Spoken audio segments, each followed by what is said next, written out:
আসসালামু আলাইকুম dear viewers, English language হাববিডি থেকে সবাইকে স্বাগত জানাচ্ছি আমার আজকের ভিডিও লেকচারে। আমার আজকের ভিডিও লেকচারটি হচ্ছে ভার্ব এর উপর একটি মডেল টেস্ট, অর্থাৎ এটি হচ্ছে এই সংক্রান্ত আমার দ্বিতীয় মডেল টেস্ট। তো আমি বিভিন্ন চাকরির পরীক্ষার প্রশ্নপত্র হতে বাছাই করে ভার্বের উপর 20টি প্রশ্ন ব্যাখ্যাসহ সমাধান করেছি। ভিডিওটি শেষ পর্যন্ত দেখুন, আশা করি উপকৃত হবেন ইনশাআল্লাহ। ভিউয়ার্স, আমার দুটি ফেসবুক পেজ এবং ইউটিউব চ্যানেল লিঙ্ক দেওয়া আছে, পেজ দুটিতে লাইক দিন এবং চ্যানেলটি সাবস্ক্রাইব করুন, আর নিয়মিত আপডেট পেতে বেল আইকনে ক্লিক করে রাখুন।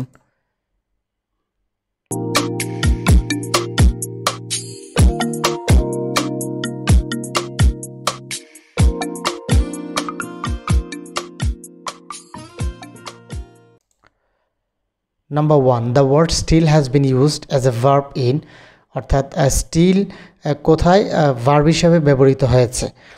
তো আমরা যদি দেখি অপশন এতে আছে he heard a cry in the still of night. এখানে স্টিল নাউন হিসেবে ব্যবহৃত হয়েছে কারণ তার পূর্বে আর্টিকেল দিয়ে আছে এবং পরে অব আছে, এটা অবশ্যই নাউন।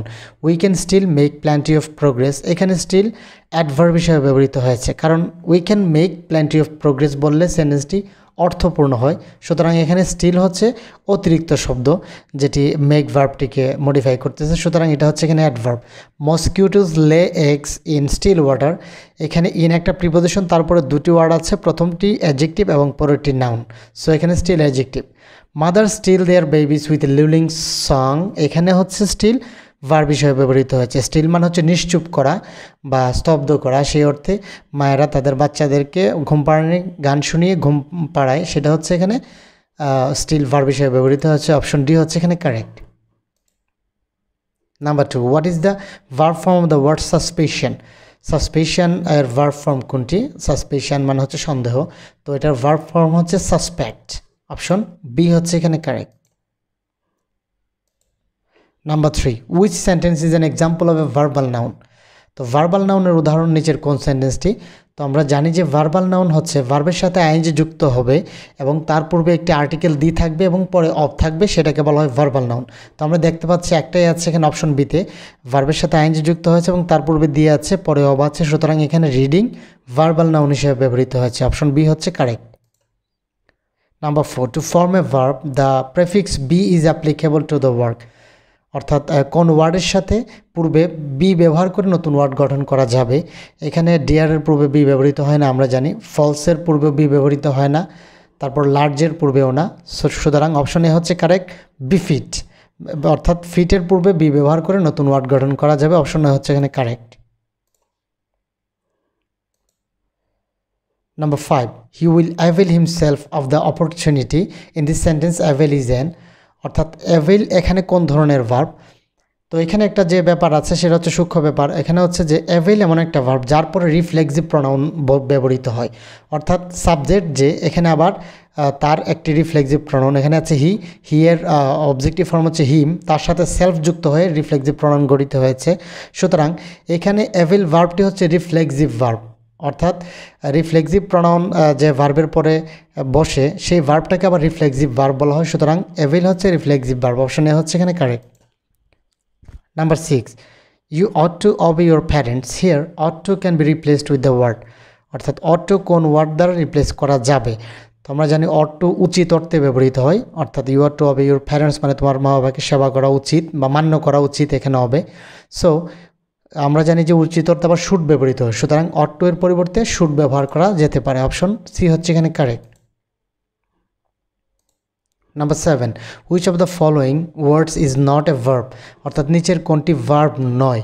তো এখানে দেয়া আছে আনওয়্যার, আনওয়্যার মানে হচ্ছে অসচেতন, আর এনলিস্ট একটা ভার্ব কারণ তার পূর্বে এন যোগ করে, এনলিস্ট মানে হচ্ছে লিপিবদ্ধ করা বা তালিকাবদ্ধ করা, সেডিউসও একটা ভার্ব, লেজিটিমেটও ভার্ব, এখানে আনওয়্যার ভার্ব নয় কারণ এটার মানে হচ্ছে এটা একটি অ্যাডজেক্টিভ, অসচেতনতা। অপশন এ হচ্ছে এখানে কারেক্ট।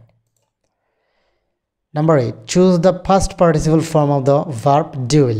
ডিউল অর্থ বাস করা, এটার পাস্ট পার্টিসিপল ফর্ম কোনটি? আমরা জানি ডিউলের পাস্ট পার্টিসিপল ফর্ম হচ্ছে ডিউলড, অর্থাৎ অপশন বি হচ্ছে এখানে correct. Number 9, he will have a party next week, here have is a dash verb. এই প্রশ্নটি খুবই ট্রিকি একটা কোয়েশ্চেন, এটা খুব ভালোভাবে খেয়াল করতে হবে, অর্থাৎ হ্যাভ এখানে কোন ধরনের ভার্ব?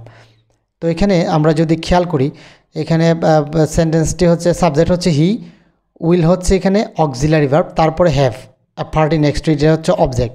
তো যদি উইল হ্যাভ পুরো অংশটা যদি ভার্ব হতো, অর্থাৎ যদি অক্সিলারি ভার্ব হতো, তাহলে তারপর একটি মূল ভার্ব থাকতো। যেহেতু মূল ভার্ব নেই, সুতরাং এখানে হ্যাভই হচ্ছে মূল ভার্ব, অর্থাৎ উইল হচ্ছে অক্সিলারি ভার্ব আর হ্যাভ হচ্ছে এখানে মূল ভার্ব। সো অপশন ডি হচ্ছে এখানে correct, principal verb. Number 10, pick out the sentence with factitive verb, অর্থাৎ নিচের কোন সেন্টেন্সে ফ্যাক্টিটিভ ভার্ব আছে। তো ফ্যাক্টিটিভ ভার্ব জিনিসটা আমাদেরকে আগে জানতে হবে। ফ্যাক্টিটিভ ভার্ব হচ্ছে যে ভার্ব, ট্রানজিটিভ ভার্ব, তার অবজেক্ট থাকা সত্ত্বেও সেন্টেন্সের অর্থ সম্পূর্ণ করতে পারে না, আরেকটি ওয়ার্ড অর্থাৎ আরেকটি অবজেক্টের প্রয়োজন হয়, সেই ভার্বকে বলা হয় ফ্যাক্টিটিভ ভার্ব। সো এখানে দেখা যাচ্ছে যে হি লুকস ডাল, এখানে লুক হচ্ছে একটা কপিলেটিভ ভার্ব, সেটা অ্যাডজেক্টিভ কমপ্লিমেন্ট এবং সাবজেক্টকে যুক্ত করেছে। ইট ডিউজ ইন উইন্টার, এটা হচ্ছে ইম্পার্সোনাল ভার্ব, ডিউ এখানে। He dreamed a bad dream, a dreamed a bad dream, একই ধরনের সমজাতীয় নাউন গ্রহণ করেছে ভার্বটি ড্রিম, সুতরাং এটা হচ্ছে এখানে cognate verb. So option B হচ্ছে এখানে correct. They made him chairman, এখানে মেড হিম যদি বলি অবজেক্ট আছে, সেন্টেন্সটির অর্থ সম্পূর্ণ হয় না। দে মেড হিম, তারা তাকে বানিয়েছিল কি চেয়ারম্যান, একটা অতিরিক্ত ওয়ার্ড লাগে, অর্থাৎ অতিরিক্ত একটি অবজেক্ট লাগে, সুতরাং এখানে মেড হচ্ছে ফ্যাক্টিটিভ ভার্ব। অপশন বি হচ্ছে এখানে correct. Number 11, I listen carefully to her story, the underline word is an, অর্থাৎ এখানে লিসেন কোন ধরনের ভার্ব। তো আমরা দেখতে পাচ্ছি যে এখানে যদি বলি আই লিসেন, আমি শুনি, কেয়ারফুলি আমি তার কথা মনোযোগ সহকারে শুনি, সেন্টেন্সটি সম্পূর্ণ হয়। এখানে আর প্রশ্ন আসে না হোয়াট। সো এখানে টু হার স্টোরি আর কেয়ারফুলি এটা হচ্ছে অ্যাডভার্ব, টু হার স্টোরি হচ্ছে একটা প্রিপোজিশনাল ফ্রেজ। সো এখানে লিসেন হচ্ছে যেটার অবজেক্টের কোনো প্রয়োজন হয় না। আমরা জানি যে যে সকল ভার্ব অবজেক্ট ছাড়াই সেন্টেন্সের অর্থ সম্পূর্ণ করতে পারে, এগুলোকে ইনট্রানজিটিভ ভার্ব বলা হয়, সুতরাং লিসেন হচ্ছে একটা ইনট্রানজিটিভ ভার্ব। অপশন সি হচ্ছে এখানে correct. Number 12, which down is used as a verb, অর্থাৎ নিচে কোন ডাউন ভার্ব হিসেবে ব্যবহৃত হয়েছে। He has seen the ups and downs of life, এখানে আপস অ্যান্ড ডাউনস, এখানে নাউন হিসেবে ব্যবহৃত হয়েছে। The down train has left, এখানে দ্য আর্টিকেল আছে, তারপর দুটি ওয়ার্ড আছে ট্রেন এবং ডাউন, সুতরাং আর্টিকেলের পর দুটি ওয়ার্ড থাকলে প্রথমটি অ্যাডজেক্টিভ, ডাউন এখানে অ্যাডজেক্টিভ হিসেবে ব্যবহৃত হয়েছে। ডাউন ওয়েন্ট দ্য টাইটানিক, এটা এখানে একটা দিক নির্দেশ করতেছে, অর্থাৎ নিচের দিকে চলে গেছে এই অবস্থা বোঝাচ্ছে, সুতরাং এটা এখানে অ্যাডভার্ব। সো অপশন বি হচ্ছে এখানে কারেক্ট, ট্রাই টু ডাউন হিম, কারণ আমরা জানি ট্রাই এমন একটা ভার্ব যার পরে ইনফিনিটিভ ব্যবহৃত হয়।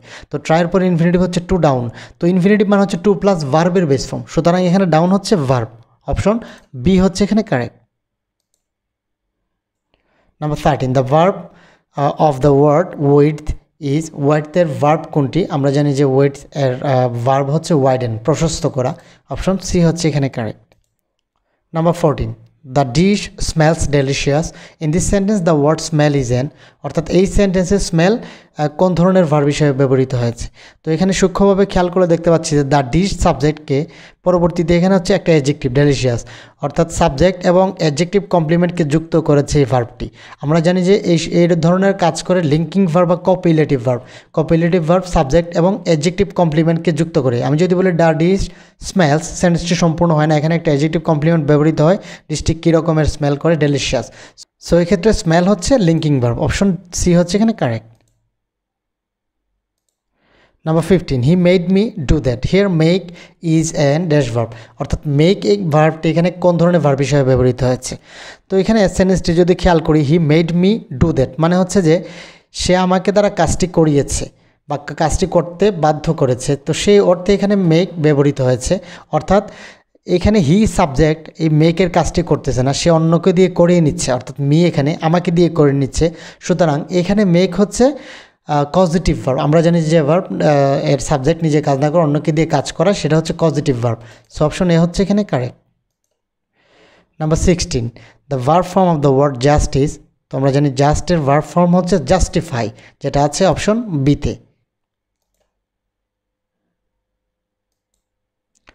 Number 17, to form a verb, the suffix ate is applicable to the word. ate অর্থাৎ ওয়ার্ডের পরে যোগ করে কোনটাকে ভার্ব বানানো যাবে। এখানে ফ্লাওয়ারের পূর্বে যদি এটি যোগ করি পরে, তাহলে এটি ভার্ব হয় না। ইকোনমি এর ভার্ব হচ্ছে ইকোনমাইজ, আইজেডি যোগ হয়। প্রেশারও সেম, আইজেডি অর্থাৎ এই প্রেশারাইজ। সো এখানে কারেক্ট হচ্ছে অপশন সি, ফরচুন এর সাথে এটি অর্থাৎ ফরচুনেট হচ্ছে একটি ভার্ব। অপশন সি হচ্ছে এখানে correct. Number 18, which one of the following words is a verb, নিচের কোনটি ভার্ব? এখানে অ্যাডভাইস এটা কিন্তু ভার্ব নয়, কারণ অ্যাডভাইসের ভার্ব হচ্ছে এসই, সিই হচ্ছে এটা নাউন, ফুলিশ হচ্ছে একটা অ্যাডজেক্টিভ, রিজিডও হচ্ছে একটা অ্যাডজেক্টিভ। সুতরাং অপশন বি হচ্ছে এখানে কারেক্ট। ফিড মানে হচ্ছে খাওয়ানো।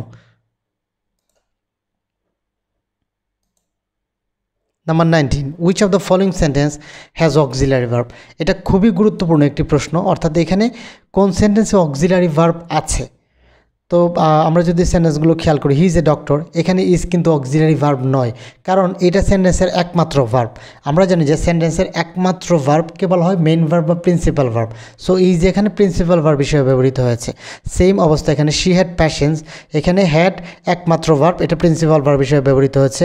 আবার আমরা যদি এই ক্লজটার ক্ষেত্রে খেয়াল করি, সাবঅর্ডিনেট ক্লজের ক্ষেত্রে, তো এখানেও দেখা যায় শি ওয়াজ ইয়াং, ওয়াজ এখানে একমাত্র ভার্ব, অর্থাৎ এই অংশেও এটা প্রিন্সিপাল ভার্ব হিসেবে ব্যবহৃত হয়েছে। তারপর she has an iron will, এখানে হ্যাজ এটা একমাত্র ভার্ব, এটা এখানে প্রিন্সিপাল ভার্ব হিসেবে ব্যবহৃত হয়েছে, আর উইল এখানে নাউন হিসেবে ব্যবহৃত হয়েছে। সো অপশন সি হচ্ছে এখানে correct. He needs not go there, এই গো ভার্বটিকে সাহায্য করছে এখানে নিড ভার্ব, সুতরাং নিড এখানে অক্সিলারি ভার্ব হিসেবে ব্যবহৃত হয়েছে। Number 20 and the last one, which one of the following words is the verb form of minimum. তো আমরা জানি যে মিনিমামের ভার্ব ফর্ম হচ্ছে মিনিমাইজ, যেটা আছে অপশন এতে। অপশন এ হচ্ছে এখানে correct. So viewers, thank you for watching this video. যদি আমার এই ভিডিওটি ভালো লেগে থাকে তাহলে অবশ্যই একটি লাইক দিবেন, আর কোনো প্রশ্ন থাকলে কমেন্ট সেকশনে সেটা জানাবেন, আর শেয়ার করে অন্যদের দেখার সুযোগ করে দিবেন।